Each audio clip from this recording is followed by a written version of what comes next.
Hi everyone, Amir here, also known as One Falcon, and today I wanted to share some awesome Project Dream material I was fortunate enough to get my hands on. Will Bryan, former Rare employee, put up for auction a ton of old and new Rare memorabilia for a really great charity, and this Project Dream concept material was one of the auctions. Now, if Project Dream doesn't mean anything to you, it's an unreleased game that was originally going to be for the Super Nintendo Entertainment System and later the Nintendo 64. The game was instead entirely redeveloped as Banjo-Kazooie, replacing the boy Edison with Banjo the Bear. So let's check it out. First, let's look at the floppy disk labeled Dream. Unfortunately, there isn't anything on the disk. It was created along with other disks that would be used to transfer files to and from the SNES dev kit that Rare used to create the sprites for the game and their color palettes. What is interesting and really cool about it though, is we see this never before seen render of Edison, the main protagonist of Dream. I believe so far we've only seen these two renderings of Edison, the one which is very well known and referred to a lot whenever people talk about Dream, and then this one. The rendering on the floppy disk is very similar to the second Edison render we just looked at. Both have their sword out and are really rocking that bright red hair. Since there's nothing else on the disk, we can move on into the storyboard sketch.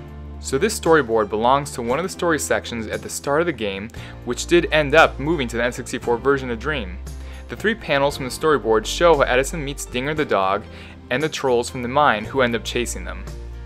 So in slide 8 we meet Edison, who happens to be hiding as he waits for Dinger. Dinger steps backwards from the dusty entrance to the cave barking. It looks like Dinger ventured into the cave to check it out and might have made a huge mistake. Dinger hears the troll's threats from inside the mine and he runs over to Edison to hide too. What is really cool is just recently we learned about Dinger separately from the storyboard. Greg Males, Rare game designer, tweeted a picture of Dinger the dog.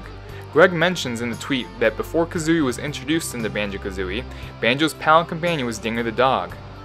Following that tweet, Steve Males, a former Rare artist and Greg's brother, tweeted that Dinger was also in Dream during the SNES stage, which is confirmed by this storyboard. The original concept of Dinger was created by Kevin Bayliss, and Dinger's original name was Scrat, until Tim Stamper named him Dinger. We don't really know how Dinger would interact with Edison, and what game mechanics would be introduced by Dinger. From this scene here, we can guess that maybe Dinger could be used to investigate dangerous areas, maybe he could be sent to scout the level, maybe Dinger could hunt or search for supplies as well. A dog is a man's best friend after all, so I'm sure Rare thought of many useful things for Dinger to do. Now that we're all acquainted with Dinger, let's look at slide 10 where we see what Dinger was barking at. Two trolls emerge from the cave coughing from the dust. They rub their eyes and one mentions how bright it is. Do the trolls not venture away from their caves very often? A crate falls and the chase begins. So trolls being in Project Dream is a newer development. A video feature included in the recently released Rare replay titled Dreaming of Banjo mentions this exact storyboard about how Edison finds Dinger and gets chased by trolls. We've always known about the pirates and their leader Captain Cockeye in Dream, but now we have some extra possibilities to think about with the trolls added in the mix. Were the trolls friends with the pirates? Were the trolls considered pirates themselves? In the Dreaming of Banjo video, Greg explains the story of Dream being about a boy who grew up in a village and went out into the big wide world where he gets embroiled in this fantastic adventure, and the main bad guys are a bunch of pirates led by Captain Cockeye. This makes me think that you only encounter the trolls in the beginning of the game near your starting village, and as you progress farther in the game leaving your village behind you, you are faced with pirates rather than trolls. On to slide 11, where Edison and Dinger run away from the trolls who give chase zombie style. It seems by the use of the word player here instead of Edison that this part would be playable. Now the trolls chasing zombie style, I wonder exactly what that means. I wonder if they meant the trolls would walk slow, or just that they would run with their arms out kind of like in the sketch. If slow, maybe there were different kinds of trolls and some were slow and some were fast. So that is about it from the storyboard.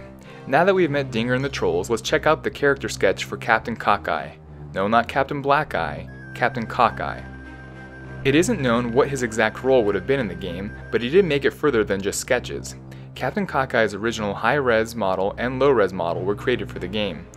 The sketch mentions that he has one big eye for the telescope, which you can see for yourself. Now to me, Captain Cockeye does not look very human. Now that we know there are trolls in the game, he could definitely be one himself. But he also looks to have some pirate background in him from his garb, telescope, and having the title Captain in his name. So does that mean he was friendly or foe? It seems that Edison and Dinger are scared of the trolls, and pirates are definitely the antagonists in the game, leading me to believe that Cockeye would have not been friendly. He could have been a mini-boss, or maybe the villain's sidekick comedy relief. At one point, he could have even been the leader of the pirates before Captain Cockeye was created.